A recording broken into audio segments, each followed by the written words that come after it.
All right, hey folks, this is the Rainmaker Report. I am live from DEF CON 33, and here are 3 late-breaking cybersecurity stories that you need to know about. Okay, first up, Connor Moucka, the Canadian hacker behind one of the largest cloud data breaches in history. He just pleaded guilty in a U.S. federal court. Yes, he's facing up to 32 years in prison for the Snowflake extortion campaign that hit at least 165 organizations last year. If this name doesn't really ring a bell, that's okay. You'll definitely recognize some of the victims. Victims like, AT&T, Ticketmaster, Advanced Auto Parts, Neiman Marcus, Santander. Yeah, now you know what I'm talking about. That Snowflake breach. Yeah. So here's what actually happened, okay? So Moucka and his co-conspirators didn't actually hack Snowflake itself. They really didn't have to. What they did was they bought infostealer logs off the dark web. These are just huge lists of credentials that had been quietly harvested from employees at Snowflake customers. So yeah, these accounts just didn't happen to have multi-factor authentication turned on. So Moucka just logged in, ran queries, and walked out with just terabytes of customer data. Now, then came the extortion part, pay up or we leak it or we sell it.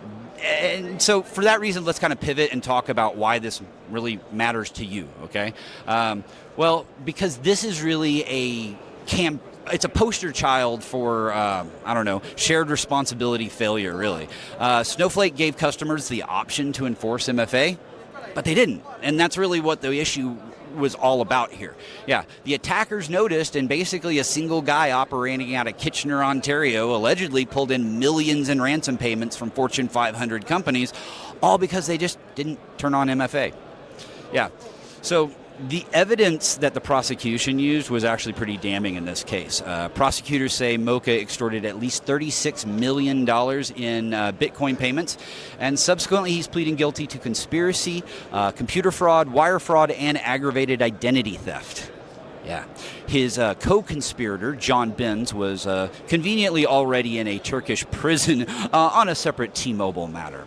Yeah, and let's move on. Yeah, the Alpha Black Cat ransomware crew, the Shiny Hunters, all of the com. Oh yeah, they're deeply connected all through this case too. So, what's next?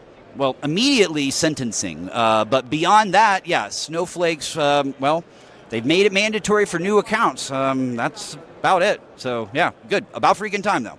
All right. Also, I would expect more infostealer-driven breaches out there to hit cloud platforms that don't MFA, or at least make it optional. So your takeaway: go audit every SaaS platform in your organization and really confirm, not just audit, but confirm that MFA is enforced, and also use an authenticator app. Don't make me do my whole spiel on why SMS MFA sucks.